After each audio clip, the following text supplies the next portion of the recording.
Alhamdulillahi Rabbil Alameen. Sallallahu wa sallam wa baraka nabina Muhammadin wa ala alihi wa sahbihi ajma'in. Assalamu alaikum wa rahmatullahi wa barakatuh. Welcome, brothers and sisters, to another installment of our weekly series analyzing the address. It is a belated installment because obviously typically we do this on the evening of the khutbah, but because of a few things that I had going on, some health related issues and some other things, was not able to do it on this past Friday. But there were some important points that I wanted to expand on from the khutbah, and so I thought for our first opportunity to get back and get on the live and kind of connect with you once again, I figured the first opportunity back we should go ahead and talk about some of the things in the khutbah that we were not able to expand on given the time. And I would just want to hit on 2 points, actually. I don't want to make it something extremely extensive, but there were 2 points that I felt really should be expanded upon and we should contemplate more deeply. So when we open the khutbah, we've been doing the series, as you know, where we've been talking about the paths to certainty and the paths to achieving certainty and to ridding the paths that will result in us ridding ourselves of doubts. And I wanted to kind of, in the opening, kind of state emphatically why we were spending so much time. This was the 5th khutbah in the series. Why we were spending so much time on this topic, the topic of the paths to certainty. And we mentioned the khutbah, we said the reason that we've dedicated so many sermons to this topic is because doubt is actively threatening the faith of many Muslims, especially young Muslims. And the purveyors of doubt and misinformation about Islam are highly active, extremely effective, and in no short supply. They are numerous. They are in abundance, unfortunately. And so this is one of the points that I want to expand upon this evening. And that is to say that these purveyors of doubt, brothers and sisters, are not all from without the Muslim community. Non-Muslims and clear enemies of Islam. Typically when we start saying that, okay, they're purveyors of doubt and misinformation of Islam, the first thing our mind goes to is non-Muslims. People who are clear enemies of Islam. But the reality, brothers and sisters, that unfortunately in many cases, these purveyors of doubt are from within the Muslim community, and consequently they are rarely suspected, and sometimes they are even defended while their detractors are attacked. That basically these people are spreading doubt, they're spreading misinformation, they're Muslims, and because they're Muslims, they're given the benefit of the doubt. And they continue to spread doubt, and people become privy to the doubt that they're spreading. They begin to point out, hey, this person is spreading misinformation about Islam, this person is spreading doubt, and the people who point that out will be attacked. Why? Because it seems as if it's Muslim on Muslim crime. One Muslim is attacking another Muslim when in reality, one Muslim is defending Islam against a purveyor of doubt who just happens to be a Muslim. And because they are Muslims, as we said, the harm that these Muslim purveyors of doubt cause and are able to, the damage that they're able to do, and the doubts and misinformation they're able to spread, they often go undetected until it's too late. That people just don't wake up and don't realize that these people are doing harm and misleading them until it's too late because they're Muslims. And they get the benefit of the doubt, as they should, but at the same time, it is incumbent for us to avoid being naive, brothers and sisters. And we have to realize that as much as we want to believe that every apparently Muslim person is sincere and harbors no malice towards Islam and has the purest intentions, the reality is that an-nifaq. And what is an-nifaq, brothers and sisters? It is when a person openly gives the appearance of having allegiance to Islam, being aligned with Islam and with the Muslim, while in reality harboring hatred in his or her heart towards Islam, contempt toward the Muslims, and secretly aligning his or herself with disbelief and the disbelievers. So we have to understand, brothers and sisters, we can't be naive. An-nifaq is a real thing. Allah has repeatedly warned us in the Quran about the hypocrites and their machinations. And the Prophet ﷺ has warned us repeatedly that there will be imams. This means people who have knowledge, people who have credentials, people who, when you look at them on the surface, you think that they are qualified, capable, and credible, purveyors and propagators of Islam, imams. That there will be imams who will mislead people, some wittingly and some unwittingly. The Prophet said in the one hadith, he said, he was speaking to his companions, he said, أَخْوَفُ مَا أَخَافُ عَلَيْكُمْ الْأَئِمَّةُ الْمُضِلِّينَ. He said, the thing that I fear the most for you are those imams who will mislead you.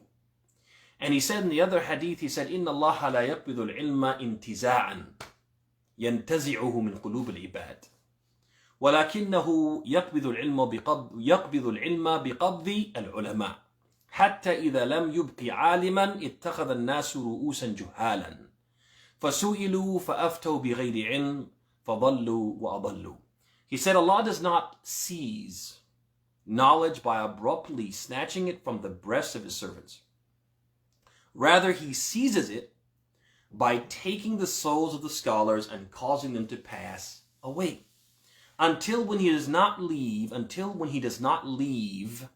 a learned man behind, then the people will take ignorant people to be their spiritual guides. They will be asked and respond and issue religious verdicts without the requisite knowledge, and thereby go astray and take others astray with them. So brothers and sisters, we need to be aware, and we need to beware. And be on the lookout for these hypocrites and misleading imams that Allah spoke about in the Quran and the Prophet spoke about emphatically and repeatedly in the Sunnah. And how can we recognize them? What are some of the signs by which they can be recognized? It's important, brothers and sisters. This is a reality that we're living. Whether we want to admit it or not, it's an ugly truth, but it's still the truth. And so what are the signs by which these people can be recognized so that we can be on the lookout and then we can be aware and we won't be duped by them, misled by them, provided misinformation by them, and led astray by them? So one clear sign that everybody should be able to pick up on is when a person who says that they are a caller to Allah, they are an imam, they are a scholar, they are a Muslim, they represent Islam, and they're teaching Muslims, but while they teach Muslims, they speak ill of Islam. They insult and belittle Muslim scholars and Islamic scholarship. And it's clear from this that they harbor hatred or at least contempt for Islam and for the Muslims. This is a clear sign of what? An-nifaq. And so we have to be aware of it. We can't be naive. This is a sign. It's a red flag. It's a flashing neon sign saying beware, beware. We can't ignore that. Another indication is that they call to themselves instead of calling to Allah and His Messenger. What is the duty of the scholar? What is the duty of the imam? To call to Allah, to connect people with Allah, to be a bridge, for people to Allah. Allah subhanahu wa ta'ala says, قُلْ هَذِهِ سَبِيلِي أَدْعُو إِلَى اللَّهِ عَلَى بَصِيرَةٍ أَنَا وَمَنِ اتَّبَعَنِي. He says, say, O Muhammad, this is my path. I call to Allah. عَلَى بَصِيرَةٍ, upon sound knowledge. أَنَا وَمَنِ اتَّبَعَنِي. I do this, and those who follow me do the same thing. The true callers to Allah, they call to Allah. أَدْعُو إِلَى اللَّهِ. I call to Allah. I don't call to myself. Allah subhanahu wa ta'ala says, اتَّبِعُوا مَا أُنزِلَ إِلَيْكُم مِّن رَبِّكُمْ وَلَا تَتَّبِعُوا مِن دُونِهِ أَوْلِيَاءَ. Follow what has been revealed to you of your Lord, from your Lord, and do not follow instead of it awliya. Don't follow instead of it people and individuals and their personal opinions and perceptions and ideas and philosophies. Follow what has been revealed to you of the Lord. Call to Allah. And so one of the clear signs that we're dealing with one of these misleading scholars or misguiding scholars is when they say, I say, I feel, in my opinion. And they say this. For example, they'll mention what Allah said and His Messenger said and then say, yeah, I know, but I say, I feel. They're calling, if they do that, then they're calling to themselves and not calling to Allah. They should be telling us what Allah said and what His Messenger said. Another sign, we'll mention just one more, ala ujala, is that they'll give, the Prophet said in the Hadith, they'll give religious verdicts based solely on their opinions in opposition to the Quran, the Hadith, and the unanimous agreement of the scholars, or the views that they have held historically. So they'll have these opinions, they'll give these verdicts, and when you look at the verdict closely, upon close inspection, you see that it opposes an ayah. What the person is saying goes against what the Quran says, or goes against a hadith, or goes against an ijma', the unanimous agreement of the scholars, or goes against what the scholars have historically said. Maybe they've had 3 opinions about an issue, but this person comes out with what? With a 4th opinion. Opposes the views of the scholars which they've held historically. And I'm going to give an example which is pertinent to the holiday season which just passed. I just want to give an example quickly just so you can see what I'm talking about and what we need to be aware of. Because many times when a knowledgeable person or one of these celebrity imams, one of these people who's very famous and well known for being knowledgeable or being a da'i or a caller or a preacher of Islam, we just give them a pass and we don't scrutinize the things that they say. And in many cases, what they're saying actually contradicts what Allah and His Messenger said. And because they are so knowledgeable or so famous, we just say, well, they must know something we don't know. But I'm going to give you an example just so you can see what I'm talking about. So this holiday season, when it passed, or when it was going on, obviously there was a lot of debate amongst laymen, regular people, on social media about whether or not Muslims should celebrate or be celebrating the holidays, or even just giving well wishes, congratulating the non-Muslims on Christmas and saying, for example, Merry Christmas, Happy Holidays, etc. There was this debate on social media, etc., amongst Muslims, in masajid, etc. So this particular celebrity imam, don't need to mention his name. The name is not important. What's important is what he said. Is that basically he made a statement. He said, whether you're celebrating Christmas or not, learn to accept difference of opinion. Imposing your opinion on others won't heal the ailing globe. Hate less and love more. I'm going to repeat it. This is what he said. Whether you're celebrating Christmas or not. This is a tweet to who? To Muslims. It says, to the Muslims, whether you're celebrating Christmas or not, learn to accept difference of opinion. Imposing your opinion on others won't heal the ailing globe. Hate less and love more. So this tweet, it gives the message as if to say that celebrating Christmas is a matter of choice.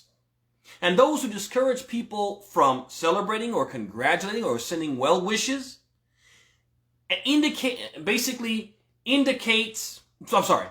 those Muslims who either discourage other Muslims from celebrating, or they discourage them from congratulating and sending well wishes because of the indication that conveys of approval. You approve of this practice.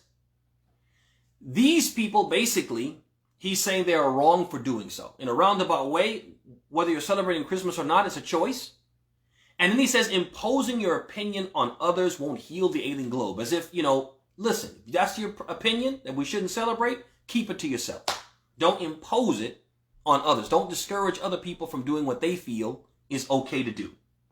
Then he said, then he gives the impression that those who disapprove of Muslims celebrating Christmas are hateful, bad. He says hate less.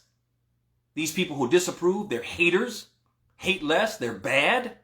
And those who celebrate or give well wishes are what? They're loving people. They're the good people. Now, I want you to clearly understand what I'm saying, because some people are going to say, oh, see, you people, when somebody doesn't agree with your view, you attack them and you say that they don't have knowledge or they don't follow the Quran and Sunnah, as if you're the only one, you have a monopoly on following the Quran and Sunnah. That's not what I'm saying. That is not what I'm saying. If a person wants to have a different opinion, they have a right to have a different opinion, provided that opinion is a valid opinion, an acceptable opinion, an opinion which is founded in the Quran and Hadith, as understood by scholars. He has some type of precedent, as Imam Ahmad and other scholars used to say historically. They used to say, إِيَّاكَ تَتَكَلَّمْ فِي مَسْأَلَةٍ لَيْسَ لَكَ فِيهَا إِيمَانٌ. Beware of speaking about an issue when you don't have a precedent. You don't have somebody before you who understood it the way you understand it, who said what you said. Right? So this is the thing, when you don't have academic precedent for what you're saying, and you're not supporting it. Notice at no point did he support what he said with any evidence. And he made it seem as if it was a choice. Although he can have whatever opinion he wants, that's not the issue. It's having an unorthodox opinion, an unfounded, baseless opinion, which contradicts the Quran, contradicts the Hadith, contradicts the Ijma', the agreement of the scholars, and contradicts what they've historically said, and the opinions and views that they've historically held. This is where the issue comes, and you don't even feel like you have to what? Like you have to support and justify. This is what I feel, this is what I say, and that's it. And this type of approach to da'wah and teaching confuses the masses, misleads them, and sows the seeds of doubt in their heart. And this is what we're talking about in the khutbah. And when we're talking about in the series of khutbahs, that this is what we want to avoid. We want to avoid exposing ourselves to doubt.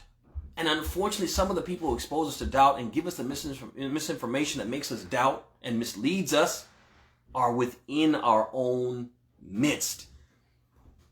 And again, this fatwa that the person gave, this tweet that he tweeted, as I said, the message in it contradicts the Quran. Allah subhanahu wa ta'ala says, he says, وَالَّذِينَ لَا يَشْهَدُونَ الزُّورِ وَإِذَا مَرُّوا بِاللَّغْوِ مَرُّوا كِرَامًا.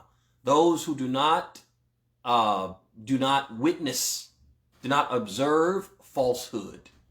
And if they pass by some vain talk or vain practice, they pass by it with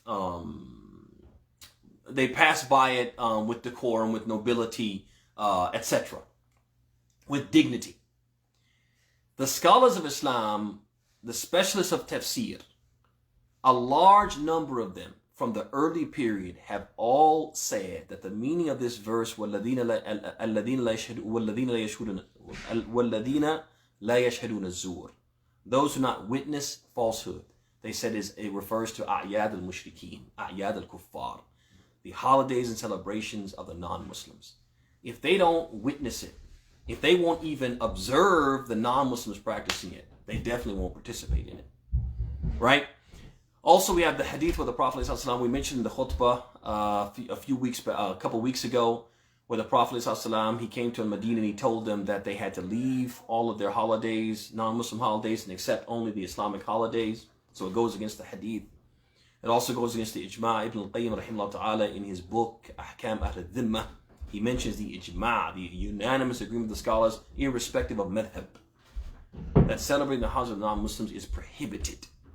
And even wishing them well on those holidays is something which is a greater sin than wishing them well for drinking wine and committing adultery and fornication, etc. This is Ibn al-Qayyim saying this is the ijma' of the Muslims.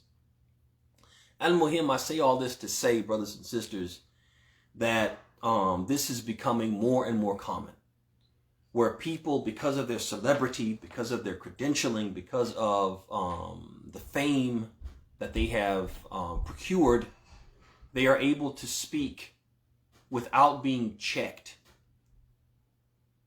and say incorrect things which will mislead and create doubts in people's minds about Islam, about the true Islam. They're able to do that. And this is a problem that we need to be aware of, first of all, and we need to be on the lookout for it, and we need to make sure that we're avoiding falling into this trap.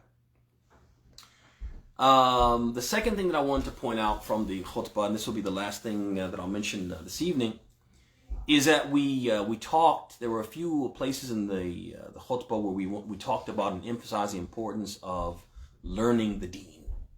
And so in one portion in the early part of the khutbah, we said, so we need to protect ourselves against this all-out assault on faith. And the best defense we have is knowledge that will liberate us from doubt and fill our hearts and the hearts of our youth with unshakable conviction, al-yaqeen.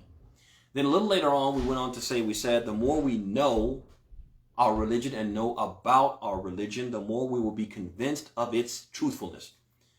And we talked about how when religion is just merely a habit or a custom, it is merely a part of our culture or our heritage. It's not something that we practice based upon knowledge, but we practice because it's what? It's been handed down from generation to generation. When that is the case, it's just a cultural thing. It is easily doubted because it's not based upon knowledge. And when it's doubted and you say, well, yeah, I don't know why I'm doing this. I can't justify this. It's easily what? Discarded in that case.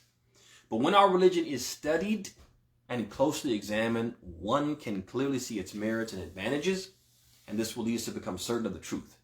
So all of these two paragraphs from the khutbah, they underscore the importance of seeking knowledge in general and seeking knowledge to protect ourselves from the doubts and misconceptions and misinformation that is actively being spread about Islam.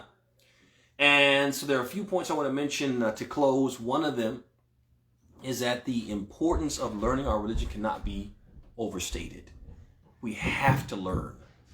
We have to study Islam. I'm not saying that everybody has to drop whatever they're doing and go and become a scholar.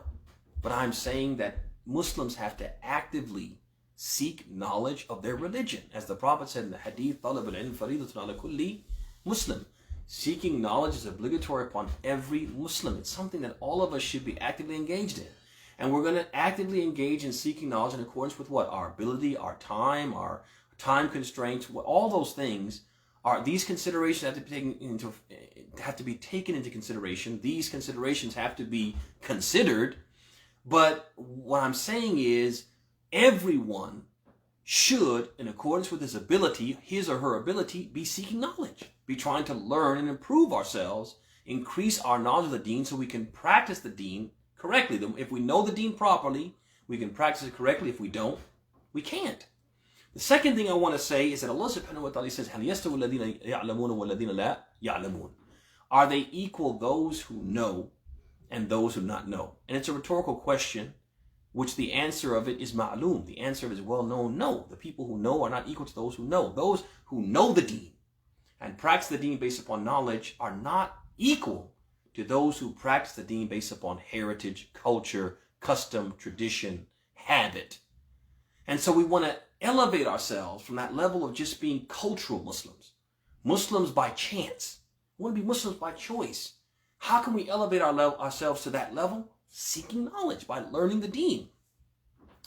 The third point I want to make is that one of the primary causes of doubt, we talked about 5 khutbahs we've been talking about how doubt is threatening the faith, actively threatening the faith of many Muslims, especially young Muslims. And what is the primary cause of doubt? Lack of knowledge, ignorance. And this being cultural Muslims, we're passing it on to our children. They don't know the deen. They're practicing it because that's what we raised them to do.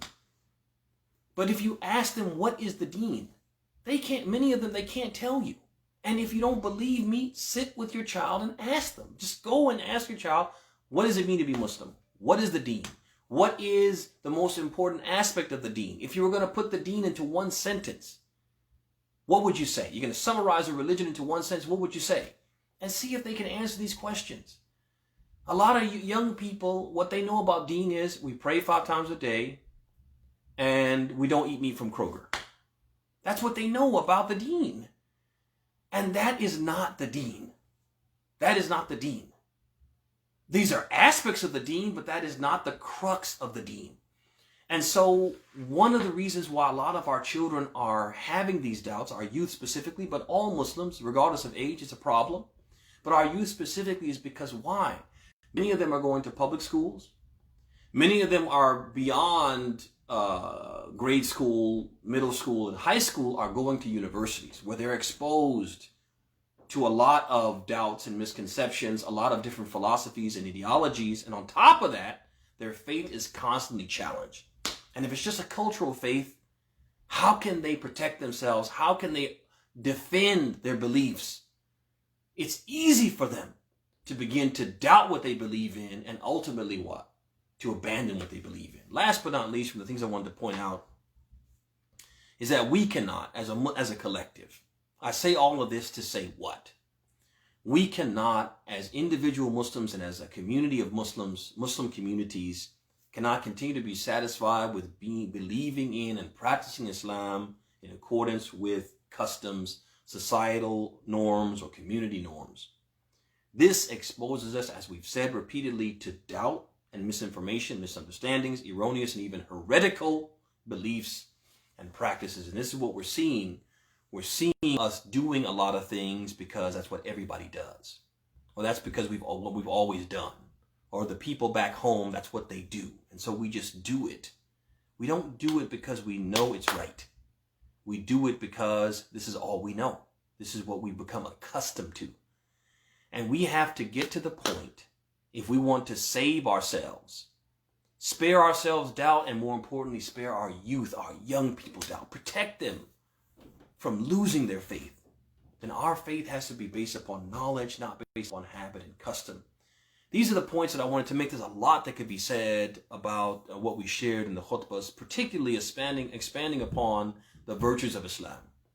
But what I encourage all of us to do, because we've talked extensively about seeking knowledge and learning our deen, I encourage everyone to spend some time actively, researching those virtues of Islam. Those virtues of Islam which clearly show that it's absolutely the truth, unadulterated truth, unquestionably true. There are some books that have been written, I know, in Arabic. I'm not sure if any of them have been translated, or there are individual books that have been actually authored in English. But I would encourage you to look for those books if they're out there. And if they're not, you can study just from the Quran, just from the Hadith, looking for the virtues of Islam, which clearly show it's the truth. And we mentioned some of them in the khutbah. There are more that we could mention, but because of the time that we wanted to spend, and we've already spent more time than we had hoped to do, we won't go into that. But I do encourage you to do your own research. And not just by yourself, share what you've learned and share the project. Cooperate, make it a cooperative, make it a cohort between yourself, your wife, and your children. That we're all going to study and learn, and in the process of that, the yaqeen, the certainty of the truth of this deen, will become embedded, ingrained, rooted in your heart and the hearts of your family and the hearts of your children. We ask Allah subhanahu wa ta'ala to make us from those who listen to the talk and follow the best of it. We ask Allah subhanahu wa ta'ala to increase us in beneficial knowledge and to make us from those who truly benefit from the knowledge that He teaches us, by making us from those who put it into practice. Hada.